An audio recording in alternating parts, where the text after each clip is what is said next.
ओम शांति, ओम शांति, ओम शांति। आज बाप दादा चारों ओर के स्वमानधारी बच्चों को देख रहे हैं। स्वमानधारी है ना, स्वमान में रहने वाले, दूसरे से सम्मान मांगने वाले नहीं। स्वमानधारी बच्चों का ही सारा कल्प सम्मान होता है ना। अभी हमने सारे यहाँ बाबा क्या सिखा रहा है, किसी से कोई अपेक्षा नहीं, सम्मान का भी अपेक्षा करते हैं। क्या कैसा बाबा हम लोगों का स्थिति कर दिया है कि बूढ़ बुजुर्ग हम सोचते कि मेरे घर वाले मेरा सम्मान करें। हर एक चीज़ में क्या है, अपेक्षा है, मांगना है, इच्छा है। तो जब तक इच्छा है ना, हम अपनों से किसी भी रिश्ते में जो हमसे बड़े हैं उनसे एक्सपेक्ट करते हैं कि वो मेरा सम्मान करे। हम रिश्ते में बड़े हैं ना, अब वो चीज़ हमारे अंदर है क्या? बाबा बोल दिया तुम अपने परिवार में सर्वेंट हो, सबके सामने आप सेवाधारी के रूप में दिखाई दे, क्योंकि भगवान सेवाधारी बनकर आया है। अपना ओबीडियंट सर्वेंट अपने आगे बाबा लगाता है, जो कि भगवान। तो हम भी अपने आप को सेवाधारी समझे। कभी मत समझे कि कोई मेरा सम्मान करेगा, कोई मेरा बहुत इज्जत करेगा। नहीं, हम अपने सम्मान में, हम परमात्मा के बच्चे हैं। जब हम उस पुरानी दुनिया में जाते हैं तो हम फिर रिश्तों में फंस जाते हैं। ये हमको अच्छे से बोले, ये मेरा सम्मान करे, ये हमको रेस्पेक्ट दे, ये मेरा सेवा करे, कुछ भी नहीं। अब हमें एक भी इच्छा अगर रहा तो वह बहुत सारी इच्छाओं को जन्म दे देगा। तो इसीलिए बाबा कहते हैं एक जन्म स्वमानधारी, सारा कल्प सम्मानधारी। एक जन्म केवल, इसमें भी कितना टाइम हम दे रहे हैं। हम सबका इतना उम्र हो गया, उसके बाद तो भगवान मिला है, और अभी कब कौन चला जाएगा वो भी नहीं जान रहे हैं। तो बहुत कम टाइम के लिए बाबा कहता है कि सारे भगवान का श्रीमत तुम जितना धारण कर सको, तो अपना स्वमान में रहें। हम किसी से कुछ भी ना, चीज़ों का पीछे, जैसे हम चीज़ किसी से नहीं मांगने जाते, लेकिन हमको लगता है फलाना अच्छा मंगा के खा रहा है लेकिन हमको नहीं पूछ रहा है। अरे इच्छा आपका है ना, हमको तवज्जो नहीं दे रहा है, हमको घर का सदस्य हमको बड़ा समझ ही नहीं रहा है, मेरे लिए कोई कुछ सोचता ही नहीं है। ये सारा क्या है? इच्छा है। हम हैं ही नहीं उस जन्म में। अब मेरा बेटा बेटी पति पत्नी ये वह कुछ है ही नहीं। अब हम भगवान के बच्चे हैं। हमारा कार्य सिर्फ इतना है कि हम अपनी सेवा अच्छे से करें।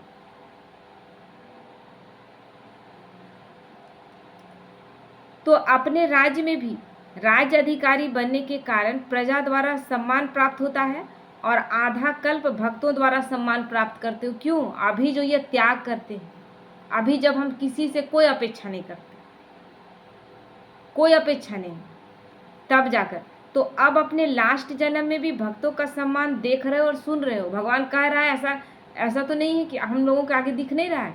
हम ही पूज्य और हम ही पुजारी बने हैं, तो पूज्य देवी देवताओं का कितना सम्मान आज हो रहा है, तो हमारा ही सम्मान हो रहा है ना। तो हम अपना श्रेष्ठ कर्म करके गए हैं, भगवान के श्रीमत पर चल कर गए हैं, तो सम्मान मिल रहा है। हम उस पुराने जन्म से मरकर अवतरित अपने आप को समझकर जब श्रेष्ठ कर्म कर रहे हैं, तब हमें वो सम्मान मिले। तो इतना श्रेष्ठ भाग कैसे प्राप्त किया जो आज भी पूजे जा रहे हैं, जबकि लास्ट जन्म, अभी तो हम नीचे गिरकर इतना कलयुग का अंतिम स्थिति में पहुंचे थे, तब भगवान आया, तब भी आज भी हमारे यादगार पूजा हो रहा है। तो बाबा कहते हैं कि कौन सा त्याग किया था? देह अभिमान का त्याग किया, और किसी चीज़ का देह अभिमान ही है ना। हम किसी से बड़े हैं, किसी से छोटे हैं, मेरा ये है वो है, ये रिश्तों में जब देख रहे हैं, देह अभिमान। ये तो सारे रिश्ते टेम्पररी हैं, एकदम टेम्पररी रिश्ता है।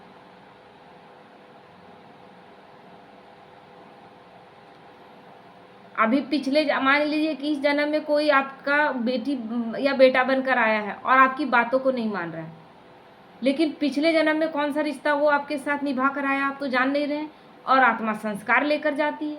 अब आप आपके साथ अच्छा बिहेव नहीं कर रही है, आप बोल रहे हैं हम पैदा किए, 9 महीने गर्भ में रखें। आप अपने हिसाब किताब को समझें कि 9 महीना गर्भ में रहने के बाद भी आपका हिसाब किताब चुकतू नहीं हुआ। बेटा बेटी आया और आपको तकलीफ दे रहा है, कितना हिसाब किताब रहा होगा। तब कि माँ 9 महीने गर्भ में रखी तो कितना अपने तकलीफ झेली, उसमें नहीं कटा। तो और हम हिसाब किताब बनाएं कि और हिसाब किताब अपना समाप्त करें। तो हम सवाल उठाकर, दुखी होकर, परेशान होकर, भगवान से बहस लगाकर, भगवान पर क्वेश्चन उठाकर, अनिश्चय कर कर हम और हिसाब किताब बढ़ा लेते हैं। करना क्या चाहिए हमें? हिसाब किताब खत्म करेंगे तब जाके धीरे धीरे वही आत्माएं जो इतना विरोध में है ना, वही आत्माएं अच्छा अच्छा। अभी एक बहन है ना कि सिर्फ बोले कि अपना बेटे के साथ संबंध उसका सही नहीं था, केवल बोले कि अच्छा अच्छा बोलो उसको, अभी कुछ नहीं जान रही हो, बाबा को भी अच्छे से नहीं पा, बस वो खाली यही चीज़ को पकड़ ली कि हमको उसके बारे में अच्छा बोलना है, और उसको खाली दिन भर वही दृष्टि दे के खाली बोल रही है ना कि तुम बहुत अच्छे हो, तुम बहुत अच्छे हो। तो पूरे ज़बरदस्त परिवर्तन हो गया, बहुत अच्छे से बात करता है, मतलब उस बच्चे में कोई खराबी नहीं है। एक ही चीज़ है कि बहुत कड़वा बोलता है, बहुत कड़वा बोलता है, जिससे किसी से उसका नहीं पड़ता है। बोले कुछ नहीं करना है उसके लिए, अच्छा अच्छा तुमको वाइब्रेशन क्रिएट करना है कि बहुत अच्छा है। अब वैसा ही वो कर रही है, और परिवर्तन देखिए अब वो क्या करेगी, अब वो कड़वा बोलेगी जब वो क्योंकि इतने दिन से परेशान थी, अब देख रही है कि अभी हम अच्छे से जान भी नहीं रहे, लेकिन केवल बोलने से इतना परिवर्तन हो रहा है। हम लोग क्या बच्चों के लिए भाग्य लिख देते हैं, देखते हैं कभी? बच्चा थोड़ा सा बदमाशी करता है, बहुत बदमाश है, छोटा ही है अभी, बहुत बदमाश है, ये तो गुंडा बदमाश जैसा इसका लक्षण है। इस तरह बोलते बोलते दिन भर शराबते शराबते शराबते जब एक दिन बदमाश हो जाता है तो हम बोलते हैं कितना बदमाश हो गया। हम कितनी बार उसको श्राप दिए थे वो हम भूल जाते। तो इसीलिए देह अभिमान का त्याग, देह को देखना ही नहीं है कि मेरा ये है वो है, सारे रिश्ते हिसाब किताब के हैं, सारे रिश्ते हिसाब किताब के हैं। और अगर नहीं मानकर आप उन्हीं हिसाब किताब के साथ जीना चाहते हैं तो नर्क तो वैसे ही है ये दुनिया, उसी नर्क में रहिए, उसमें अगर खुशी मिल जाता है तो फिर यहाँ से चलने का कोई ज़रूरत नहीं। लेकिन जब यहाँ से चलते हैं तो ब्राह्मण जीवन मौजों का जीवन है, इसलिए वो दिखना चाहिए, है ना? तब आप डिटैच होते हैं। और अपेक्षा सबसे बड़ा दुख का कारण है, अपेक्षा हटा दे, किसी से भी कोई अपेक्षा नहीं, किसी से कोई अपेक्षा नहीं। हमको ये धोखा दे दिया, हमको मेरे साथ ये बेवफाई कर दिया, कोई है ही नहीं मेरा। जो धोखा दिया उसको हम धोखा देकर आए थे, जो बेवफाई किया उसके साथ हम करके आए थे, जो हम करके आए थे वो वापस रिटर्न में मिल रहा है। तो इसीलिए बाबा कहते हैं देह अभिमान का त्याग। केवल क्या किया? देह अभिमान, क्योंकि देह अभिमान के त्याग के बिना स्वमान में स्थित हो ही नहीं सकते, अपने आप को सम्मान दे ही नहीं सकते, आप स्वमान में रह ही नहीं सकते अगर देह का भान है। मैं ये हूँ, मैं हूँ, मैं इसकी माँ हूँ, मैं इसका पिता हूँ, मैं उसका बेटा हूँ, इसकी बेटी हूँ, ये हूँ वो, ये सब क्या है? देह अभिमान। ये स्वमान कहाँ से देगा जब आप साधारणता में अटके हुए हैं कि हम फलाने की पत्नी है, हमको सम्मान मिलना चाहिए, तो इतना बहुत साधारण स्थिति में, और उसके बाद आप सम्मान चाह रहे हैं।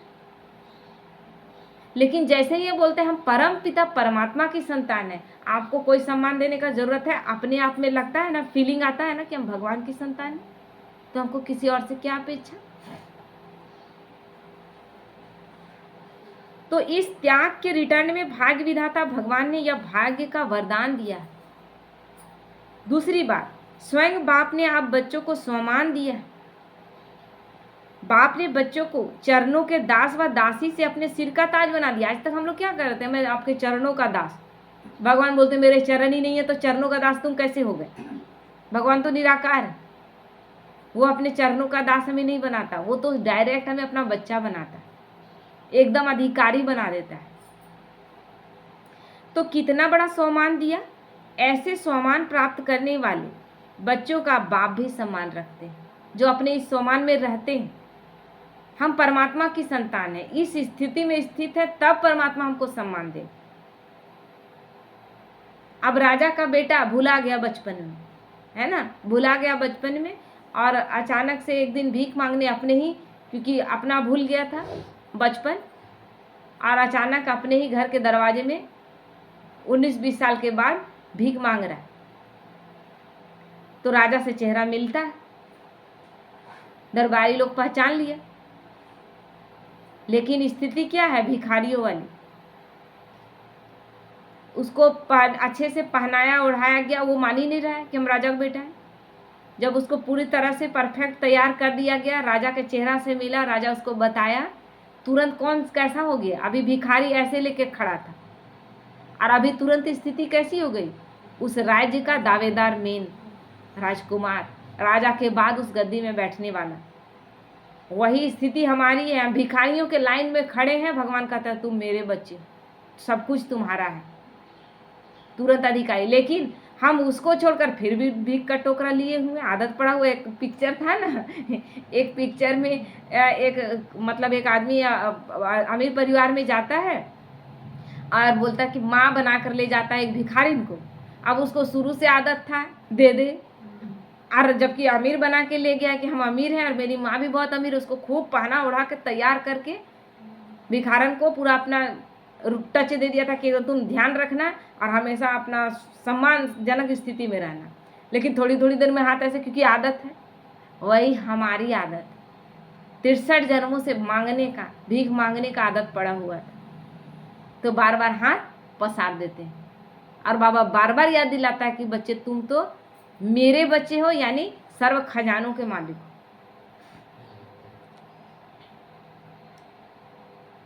तो बाबा कहते हैं बाप बच्चों को सदा अपने से भी आगे रखते हैं। बाबा क्या कहता है, तुम मेरे से भी आगे हो। आगे तो नहीं हो सकते हम, लेकिन वो इतना हमारे अंदर भरता है शक्ति, इतना सम्मान करता है। भगवान सम्मान करता है, ये दुनिया सम्मान करे नहीं करे इससे क्या फर्क पड़ता है।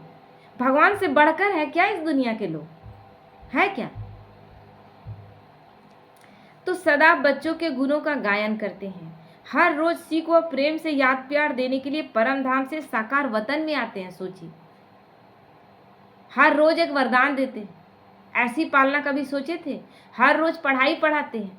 आज का मुरली ध्यान से पढ़िएगा ना, तो आज बाबा बोला कि दिन भर में किसी को दुख नहीं देना, आज की मुरली में था। तो अटेंशन क्या उस दिन मुरली में पकड़ ले कि ये चीज़ हमको नहीं करना है। यानी बाबा आज दिन भर के लिए आपको तैयार कर दिया कि आपसे कोई मिस्टेक ना हो। तो कैसी पढ़ाई पढ़ा रहा है कि रोज हम क्या करना हमको चाहिए वो बता दे रहा है। ऐसा कभी सोचे थे। तो वहां से भेजते नहीं, लेकिन वो आकर देते हैं। परमधाम से भेज सकते थे, लेकिन परमधाम से आकर कर रहे हैं। तो रोज याद प्यार मिलता है ना। इतना श्रेष्ठ सम्मान और कोई दे नहीं सकता। कोई देता है यहाँ, कोई सम्मान देता है, कोई सम्मान देता है, कोई प्यार देता है, तो लगता है कि जरूर कोई इसमें कोई फायदा है। आज बड़ा अच्छे से बोल रहा है।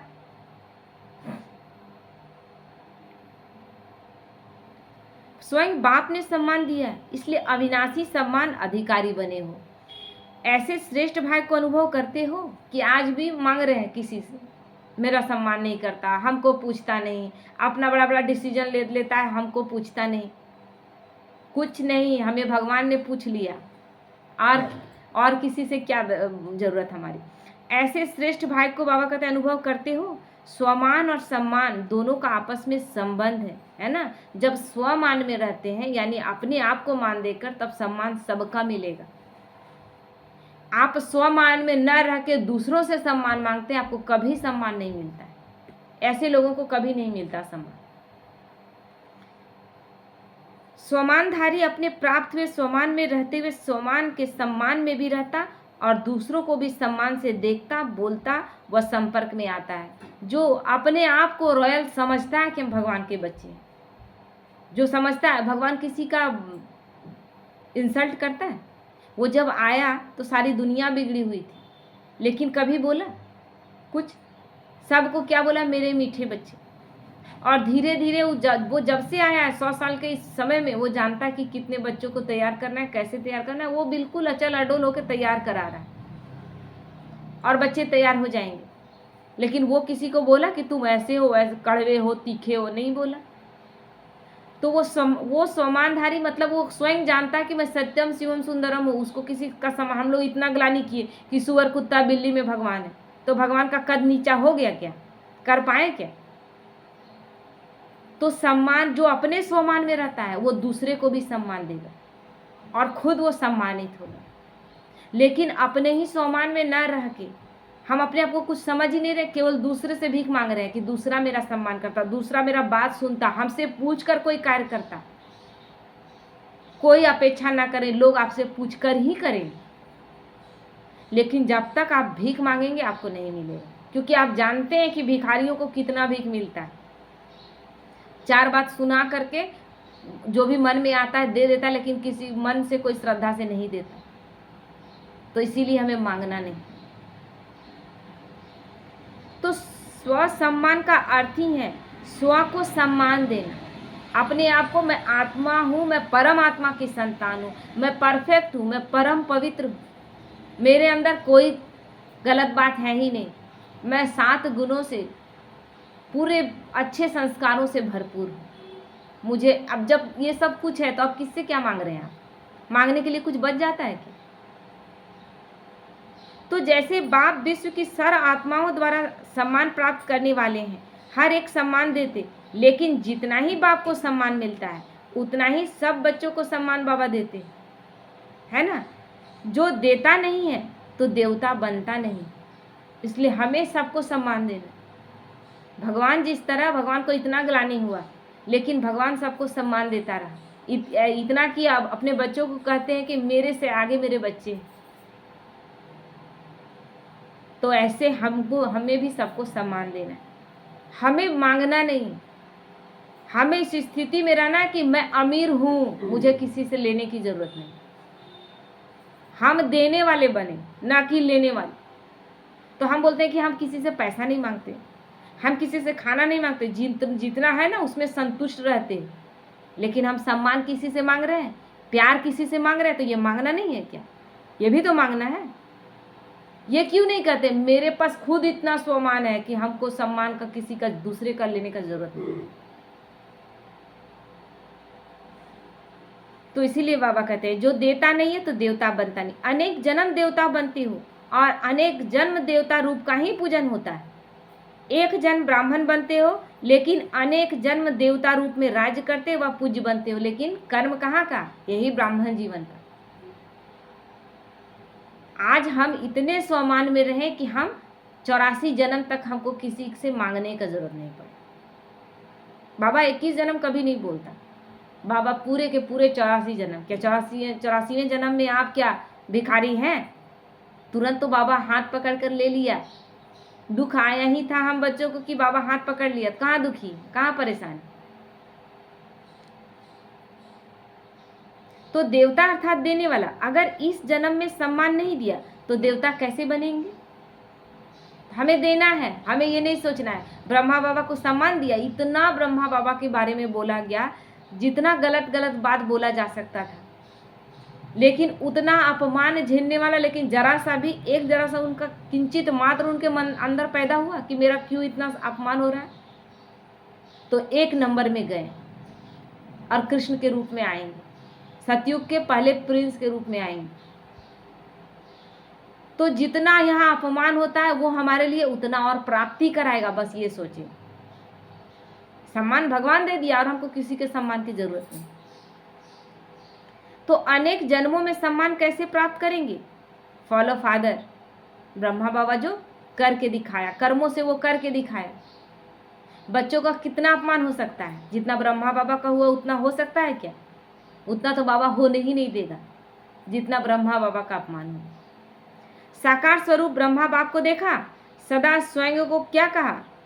वर्ल्ड सर्वेंट, विश्व सेवाधारी, नौकर, अपने पूरे विश्व का मैं ओबीडिएंट सर्वेंट, आज्ञाकारी नौकर हूं। बच्चों का सर्वेंट कहलाया और बच्चों को मालिक बना दिया। सदा मालिकम सलाम किया, सदा छोटे बच्चों को भी सम्मान का स्नेह दिया। होवनहार विश्व कल्याणकारी रूप से सबको देखा, और जिसके बारे में बोल दिया वो कितना उन लोगों का बात में दम था। गुलजार दादी केवल लिखी थी कुछ लाइन और मम्मा बोल दी कि ये तो पूरा विश्व के लिए सेवा के मतलब लायक बनेगी, तो भगवान उनके ही तन का आधार लिया। ब्रह्मा के बाद उन लोगों को वाणी में कितना पावर था, भविष्य को देखने का शक्ति, क्योंकि यहाँ से बिल्कुल शांत स्थिर, कोई व्यर्थ नहीं, कोई नेगेटिव नहीं। या ब्रह्मा बाबा जिसके बारे में बोल दिया कि ये सेवा करेगी, ये बहुत सेवा करेगी, इतनी छोटी सी बच्ची जो अभी अच्छा से बोलने नहीं सक रही है, आज वो वरिष्ठ पोस्ट पर है। कैसे वो भविष्य देख लेते। तो बाबा कहते हैं कुमारियों व कुमारों को, युवा स्थिति वालों को, सदा विश्व की नामी ग्रामी महान आत्माओं को चैलेंज करने वाले, असंभव को संभव करने वाले, महात्माओं के सिर झुकाने वाले, ऐसे पवित्र आत्माओं को सम्मान से बाबा ने देखा।